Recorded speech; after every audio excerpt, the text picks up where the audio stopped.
Thank you very much. What a session. I've been taking notes all day. To be able to hear as the speakers, but thank you very much for having me over. Especially thank you Divakar sir, Karna sir for inviting me. I think the first time मैले Karna सरलाई भेट्न पाएको भनेको हाम्रो miss नेपालकै ट्रेनिङमा हुनुहुन्थ्यो उहाँ चाहिँ हाम्रो one of the trainers guest speakers हुनुहुन्थ्यो अनि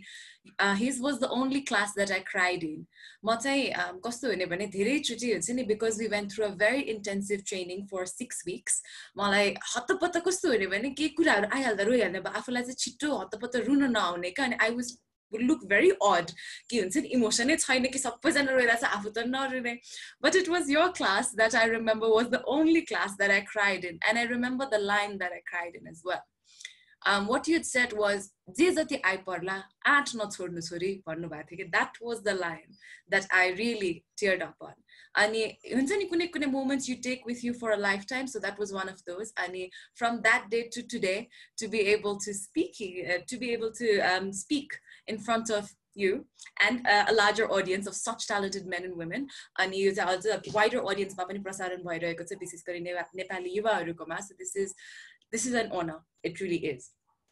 आजको टपिक मलाई एकदमै इन्ट्रेस्टिङ किन लाग्यो भनेदेखि there has been a lot of discussion around the youth of Nepal हैन or the youth in general. तर what are the roles of a millennial भन्दा मलाई एकदम इन्ट्रेस्टिङ लाग्यो कि यो millennial भन्ने वर्ड चाहिँ अलिकति नेगेट भएको वर्ड जस्तो पनि लाग्छ मलाई हैन. कस्तो भने हामीले कतै कतै एजियन भन्यो भने it's actually just stating a fact that you're from Asia. तर because of the way that it has been used in the years हैन it almost negate भएको जस्तै लागेछ. That's such a millennial के selfish काम गरिहाले कि त के अलिकति हुन्छ नि आफुलाई अगाडि राखेर गरे कि त अलिकति नक्कल पार्यो भने अलिकति नार्सिसिस्ट भयो भने that is such a millennial thing to do भन्ने हामी कनोटेसन सुन्दै आएको छौं हैन त. So actually मैले डेफिनेसन लुक अप गर्दाखेरि चाहिँ के हो मिलेनियल भन्दाखेरि मैले चाहिँ के देखे भनेदेखि it's not an adjective यो एउटा पोजिटिभ अथवा नेगेटिभ वर्ड भन्दा नि it's just stating a fact. People born from 1981 up to 96 are millennials. So I would be the last of the millennial. म चाहिँ 96 born भएर हैन. So when I look at it that way के हो त because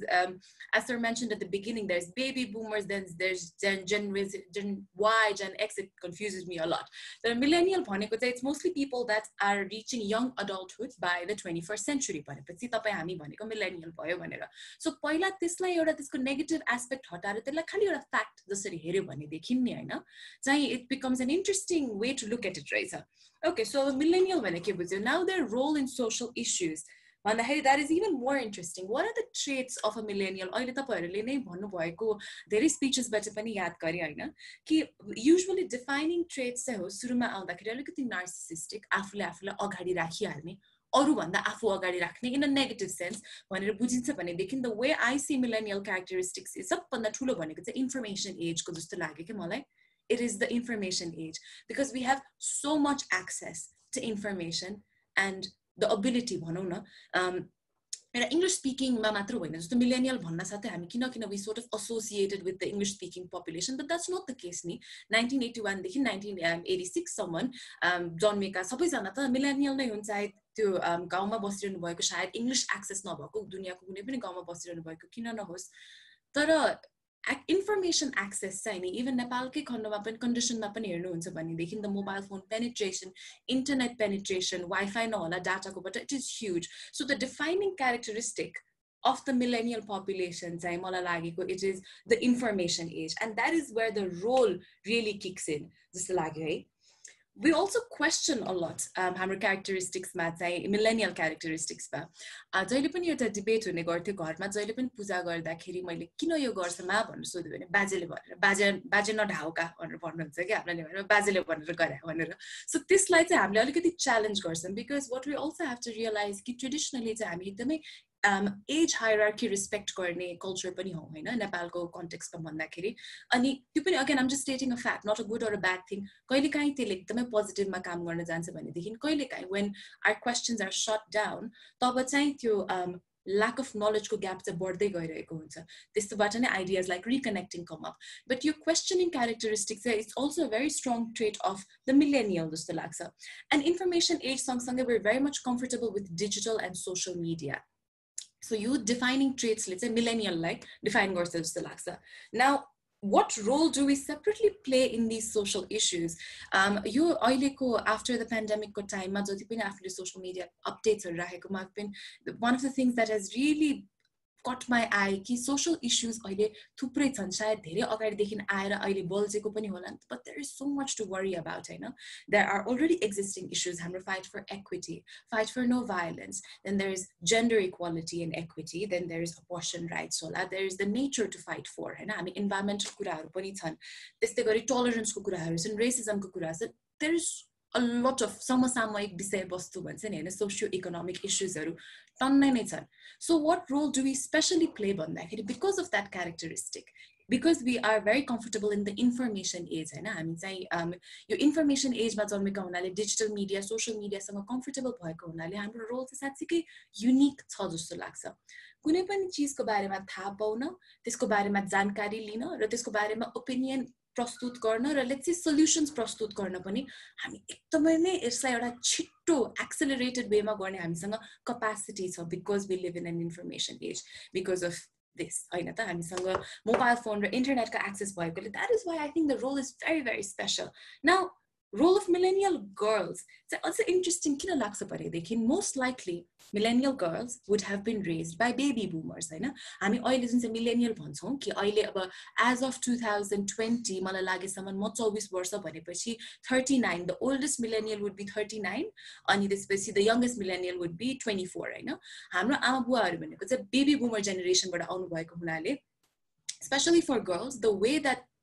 we were raised or the way our mothers were raised हाम्रो आमाहरु चाहिँ जसरी हुर्काइनु हुन्थ्यो र हामी जसरी हुर्क्यौं त्यसमा एकदम धेरै फरक छ हैन त्यसैले हामी चाहिँ एउटा almost a filter जसरी पनि बन्छौं जस्तो लाग्छ कि what do we filter down to the next generation I'm sure many of the panelists would be agreeing with me कि हामी हो स्कुलमा पढ्छौं कि equity हुनु पर्छ ल taboos हुनु हुँदैन भनेर तर घरमा जस्तै भए पनि अलिकति फरक भनेको हुन्छ छोरा र छोरीमा तिमी राम्रो भए पनि समाजले त्यसरी नहेर्न सक्छ हुन्छ नि when you are अलिकति loud अलिकति opinionated भए पनि you're so bossy भनेर सुन्ने हैन त that is things that we go towards I remember once when I was working for the Miss World project मलाई एकजना male member ले आउनु भएर because म चाहिँ कस्तो भने अलिकति म्यानेजमेन्टमा रुचाउँदै हुन्छ नि टक टक टाइम लिड कुराहरु हुनुपर्ने बेलामा उहाँले के भन्नु भने तिमी अलिकति बसी रहेछौ है भने अनि मैले I'm sorry भने के अनि त्यसपछि मैले एकछिन पछि गएर actually you know what thank you भनेको मैले because if it was a guy that did the same thing the bossy would be a compliment हैन त the same as a millennial negative connotation किन लिएर आउने त भन्दाखेरि so especially the role of millennial girls in issues today is a very unique position किनभने पहिला social issues मा त्यति धेरै केटीहरु सायद इन्ट्रेस्ट पनि लिदैन थियो होला one of the classes that I've been doing and I've been seeing so many girls and young people in general millennials most likely come up with programs just political literacy for women भन्ने एउटा क्लासमा एउटा seminar जस्तो attend गरेको थिएँ अनि त्यहाँ एकदमै इन्ट्रेस्टिङ कुरा के भन्नुभयो भने हामीले जहिले पनि देश कस्तो हुनुपर्छ समसामयिक विषयवस्तुको कुरा गर्दाखेरि चाहिँ हाम्रो बुवा काका दाइहरु कुरा गरेको सोच्छौं सम्झिन्छौं देख्छौं हैन त इभन हाम्रै कति नै फ्यामिलीजमा पनि होला कि usually we see these discussions happening in the male side of our families के भोज भतेर भयो भने पनि एक हुल बुवाहरु र एक हुल मम्मीहरुको कुराहरु नै फरक हुने हुन्छ so our generation that plugs in out here एकदम युनिक पोजिसनमा छ because यहाँबाट चाहिँ एउटा सर्टेन शिफ्ट चाहिँ आइरहेको छ है जस्तो चाहिँ मलाई लाग्छ अनि यहाँ एउटा कुरा के भन्न खोजे भनेदेखि धेरै जसो whenever we talk about generational grouping हैन generational gap भनौं न पुस्तान्तर विभेद भन्दा पनि grouping कै मात्र कुरा गरौँ न to disagree especially in the Nepali context यो एकदमै लागु नहोला तर धेरै जसो मैले आफ्नै सर्कलमा पनि देखेको चाहिँ के हो भनेदेखि to disagree is considered to disrespect त्यहाँनिर चाहिँ it becomes a war of the generations के हुन्छ नि it's कि तपाई कि म कि त कि म भने जस्तो हुन्छ नि ठुलो जेनेरेसनले बच्चा भएर धेरै नबोला हामीलाई जस्तै भए पनि बढी एक्सपिरियन्स छ अनि मोस्ट यो समसामयिक विषयवस्तुमा कुरा गर्न जाँदाखेरि half of the time चाहिँ नि I am not disrespecting you I am not like we're having a healthy discussion भनेर भन्नलाई नै टाइम लाग्ने रहेछ के सो चेन्ज आउनलाई चाहिँ जबसम्म I'm not blaming anybody हैन तर हामी एम्पथी को कुरा गर्छौं हैन हामीले पनि आफू भन्दा different जेनेरेसनलाई be it younger be it elder respect गर्न सक्नु पर्यो because we're different groups तर त्यही चीज हाम्रो elder generation ले पनि I think that is a perspective that we can be looked at of course we respect the experience and maybe they admire our energy हैन different कुराहरु त छ नि तर जब मुद्दा नै को ठीक को बेठिक हैन ठुला बडा ठिक कि सानो मान्छे ठिक भन्ने त होइन नि त we each have different characteristics and traits अनि millennial ko kura garda like I will always be a millennial even if I turn 60 it's just the fact when I was born so त्यही भएर युवा को role र millennial को role भन्नमा चाहिँ मलाई त्यही भएर फरक किन लाग्यो भने देखिन चाहिँ म त सायद 10 वर्षपछि युवा नरहुला by any definition by age को definition होला कि कसैको personal definition तर millennial त once you're born in that year there you go you're a millennial so what the role of these people born in the years from 81 to 96 have a special role भन्दाखेरि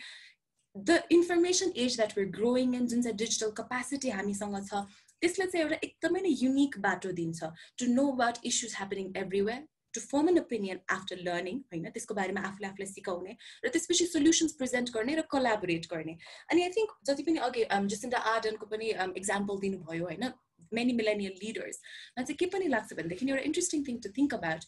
millennial भन्ने बित्तिकै we associate narcissistic isolation खाली characteristic हैन त तर collaboration जति नै information भए पनि access भए पनि without collaboration त possible हुने हैन नि त so that ability to collaborate and move forward पनि एउटा एकदमै important र interesting trait हो जस्तो लाग्यो of मलाई the millennial generation that put forward solutions हैन त so coming towards the end and one thing of course to mention is the mental health aspect it is the information age यहाँ बसेर मैले दुनियाभरिको सबै दुःखको बारेमा थाहा पाउन सक्छु हैन त अनि युजुअली मान्छे शायद म्याग्नेटाइज पनि अलिकति नेगेटिभ न्यूजतिर बढी हुन सक्छ यो एउटा अनडिनाएबल ट्रेट हो जस्तो लाग्छ के जस्तो कुनै एजमा इन्डस्ट्रियल एज थियो हैन त it was an undeniable trait of that era so mental health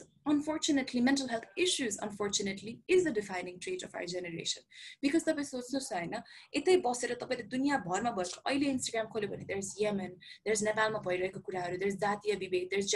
gender inequality there's so much wrong happening उठ्नै नसकेको जस्तो हुन्छ कहिलेकाहीँ physically उठ्न नसकेको so while on one hand we have the responsibility and the ability हामीसँग त्यसको जिम्मेवारी पनि छ सायद हामी सक्षम पनि छौं होला कि आफूलाई उपलब्ध भएको स्रोत साधन जुन चाहिँ छ इन्फर्मेसन एजको त्यसलाई प्रयोग गरेर सोलुसन लिन भने देखिन अर्कोतिर त्यसको भार नै यति धेरै हुन जान्छ कि कुनै दिन उठ्नै गाह्रो पनि लाग्छ so it is challenging हैन and as many of the speakers mentioned everything starts with the self and so does kindness so आफूलाई नै एउटा allow गर्ने हैन to feel overwhelmed sometimes to acknowledge it and then move forward so afno personal challenges of handling everything that's happening around the world and what role you play in that problem solving mechanism versus problem solving actually garna jane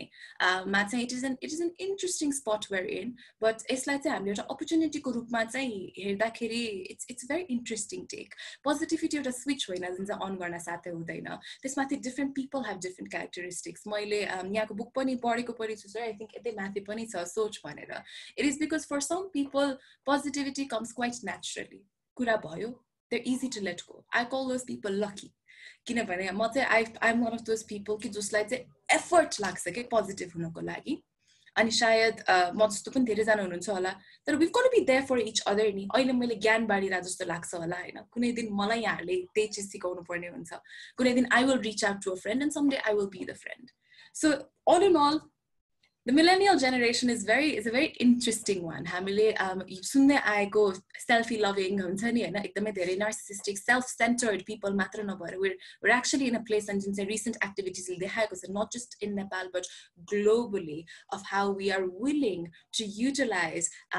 the traits of our generation the comfortability of using social media हैन हामीलाई जुन चाहिँ सजिलो लाग्छ digital media use गर्न त्यसलाई लिएर समसामयिक विषयवस्तुको बारेमा बोल्छौं भनेर चाहिँ we're in a very interesting position a very powerful position I believe and like I believe it was Ravina that mentioned bridging a gap हैन generation gap bridge गर्ने एउटा bridge पनि बनेको छ we've got to persist you and I we have to persist हामी patient पनि हुनुपर्छ र हामी त भन्ने हो भने एउटा एकदम advantageous position मा पनि छौं जस्तो लाग्छ कि हामीसँग हाम्रो ठ्याक्क माथिको generation बाट सिक्ने एकदमै नै